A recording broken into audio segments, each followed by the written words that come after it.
کر گئے کوہ طور پر، خدائے واحد کی عبادت میں لگا دیا اپنی قوم کو اور اپنی امت کو،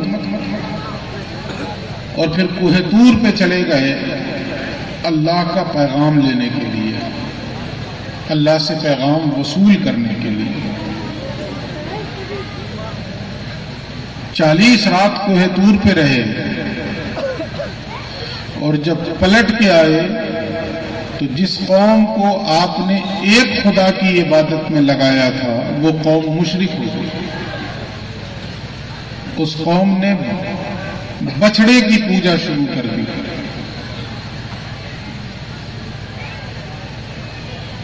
قوم میں ایک شخص تھا جس کا نام تھا سامری، اس نے سونے کا ایک بچڑا بنایا، جادوگر تھا سامری، اس نے سونے کا ایک بچڑا بنایا اور بچڑے سے بولنے کی آواز نکلنے لگی۔ اس نے اپنے فن کا استعمال کیا، جادو کا استعمال کیا۔ تو جس قوم کو حضرت موسیٰ نے ایک خدا کا عبادت کرنے والا بنایا تھا، وہ قوم سامری کے بنائے ہوئے بچڑے کی پوجا میں مبتلا ہو گئی۔ یہاں پہ رک کے ایک بات عرض کروں میں آپ سے،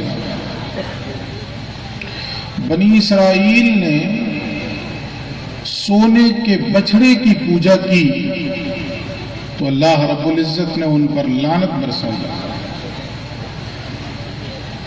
افسوس کا مقام یہ ہے کہ آج تک ہم اس سونے کے بچڑے کی پوجا سے باہر نہیں نکل سکے، ہم آج بھی اسی میں ملوث ہیں۔ اب آپ کہیں گے کیسے جی؟ سونے کے بچڑے کی پوجا میں کیسے ملوث ہے؟ کسی بھی ملک کی کرنسی کا دار و مدار ورلڈ بینک میں رکھے ہوئے سونے پر ہوتا ہے۔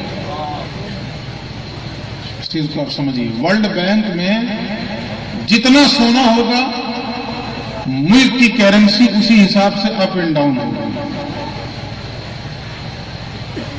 ابھی ہمارے ملک کی کرنسی کا بہت برا حال ہے، ڈالر کے مقابلے میں روپیہ جو ہے وہ 74-75 سے بھی اوپر شاید چلا گیا ہو، 72 تک تو میں نے دیکھا تھا اخبار میں۔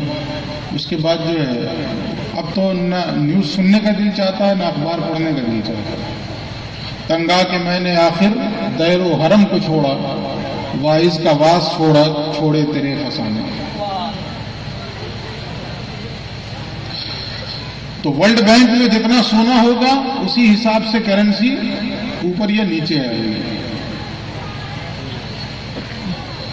اور اپنی جو کرنسی ہے نا ہماری اور آپ کی، وہ سکہ ہو یا روپیہ ہو، اس کو اٹھا کے دیکھ لیجئے، اس میں بچڑا ضرور دکھے گا۔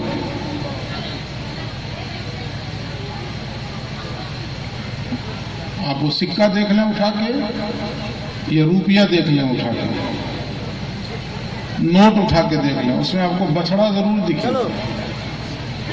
اور وہ جو کاغذ ہے اس کاغذ کی قیمت اصل نہیں ہے، قیمت اصل سونے کی ہے، قیمت اصل سونے کی ہے، اور کاغذ میں بنا ہوا ہے بچڑا، اور ہم سب پوجا اسی سونے کے بچڑے کی کر رہے ہیں۔ ہم سب کی صورتحال یہ ہے، عیسیٰ پیر نہ موسیٰ پیر، سب سے بڑا ہے کیسا پیر۔ جسے چاہیں آپ، معاف کیجئے گا میں ذرا تلخ کلامی سے کام لے رہا ہوں، وہ عالم ہوں، حافظ ہوں، مقرر ہوں، شاعر ہوں، پیر صاحب ہوں، مرید صاحب ہوں، عوام ہو، جسے چاہیے اس سونے کے بچڑے سے تول لیجیے، جس کو چاہیے۔ چند سال قبل جو ہے باضابطہ نیوز چینل پہ اس طرح کی خبریں گردش کرنے لگی تھی کہ ایک دارالعلوم میں کچھ پیسے دے کر فتویٰ بدل لیا گیا۔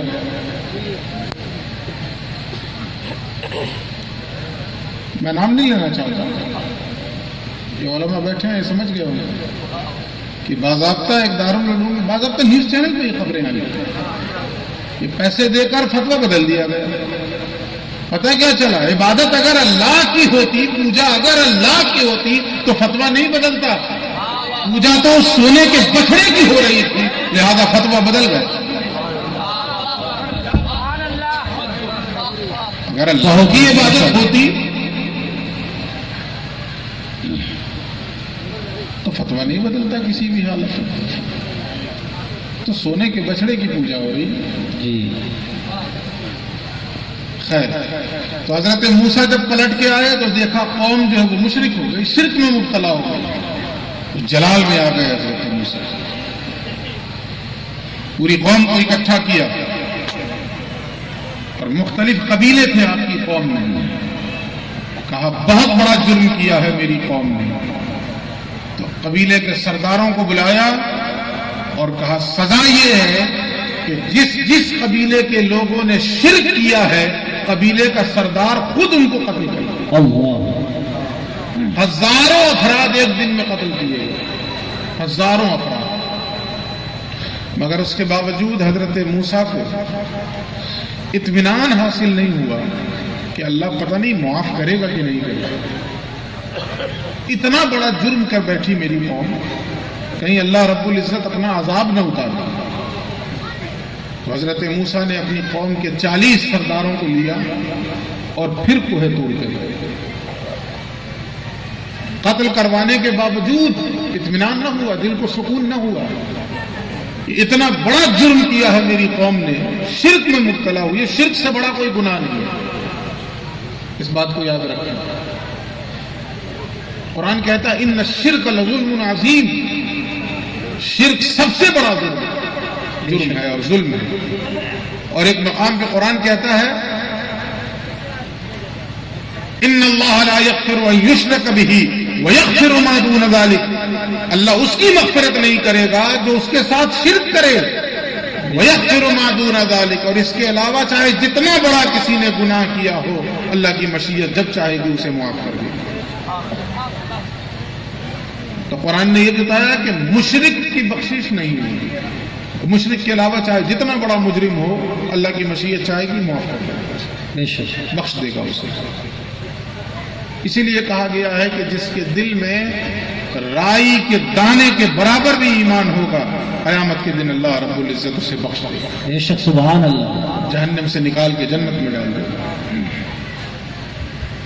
تو حضرت موسیٰ کو شدید احساس تھا اس جرم کا. تو 40 سرداروں کو لے کر کوہ طور پہ گئے. کس لیے؟ اللہ سے معافی مانگنے کے لیے.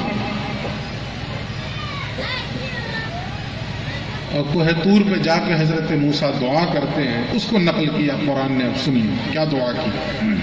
وَاكْتُبْ لَنَا فِي هَذِهِ الدُّنْيَا حَسَنَةً وَفِي الْآخِرَةِ. اے ہمارے رب، ہماری قوم نے بہت بڑی غلطی کی ہے، بہت بڑا جرم کیا ہے. ہم تیری بارگاہ میں توبہ کے لیے حاضر ہوئے ہیں. ہم توبہ کرتے ہیں، ہماری توبہ قبول فرما. اور کیا کر؟ وَاكْتُبْ لَنَا فِي هَذِهِ الدُّنْيَا حَسَنَةً وَفِي الْآخِرَةِ، ہمارے لیے اس دنیا میں بھی بھلائی لکھ دے اور آخرت میں بھی بھلائی لکھ دے. کہ حضرت موسیٰ نے دعا کی، اللہ نے اس کو نقل کی. پھر کہا انا ہدنا الیک، اے پروردگار ہم تیری ہی طرف رجوع کرنے آئے ہیں، ہم تیری ہی طرف پلٹ کے آئے ہیں، تیرے سوا ہمارا کوئی ہے بھی تو نہیں. احادیث میں آتا ہے کہ جب بندہ یہ کہتا ہے نا کہ یا اللہ، بندہ روتا ہے، گڑ گڑاتا ہے اور یہ کہتا ہے کہ یا اللہ میرا تیرے سوا ہے کون، میں کہاں جاؤں، کس کی چوکھٹ پہ آواز دوں، کس کے در پہ دستک دوں.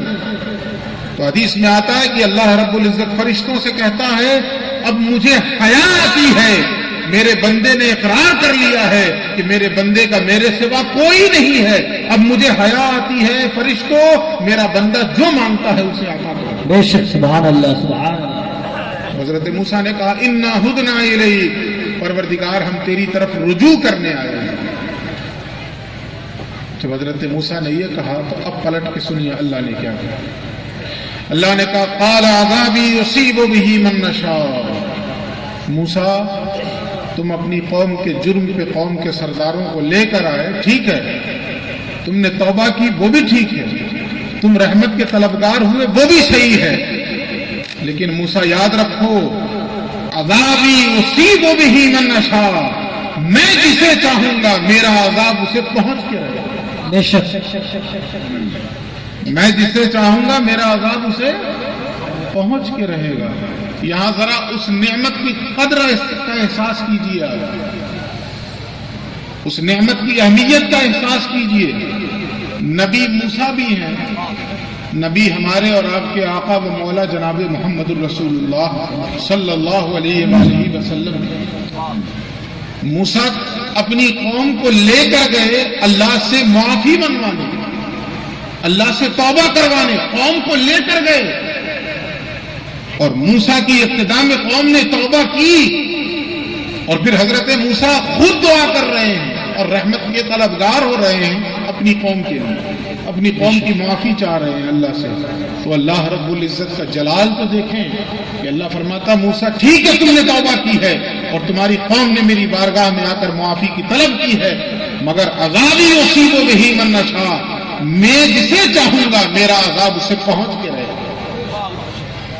اور ایک طرف حضور ہیں ہمارے اور آپ کے نبی ہیں، ہمیں لے کر گئے بھی نہیں توبہ کروانے، خود سجدے میں سر رکھ دیا ہے، یا اللہ میری امت کو معاف فرما دے، یا اللہ میری امت کو معاف فرما دے، یا اللہ میری امت کو معاف فرما دے۔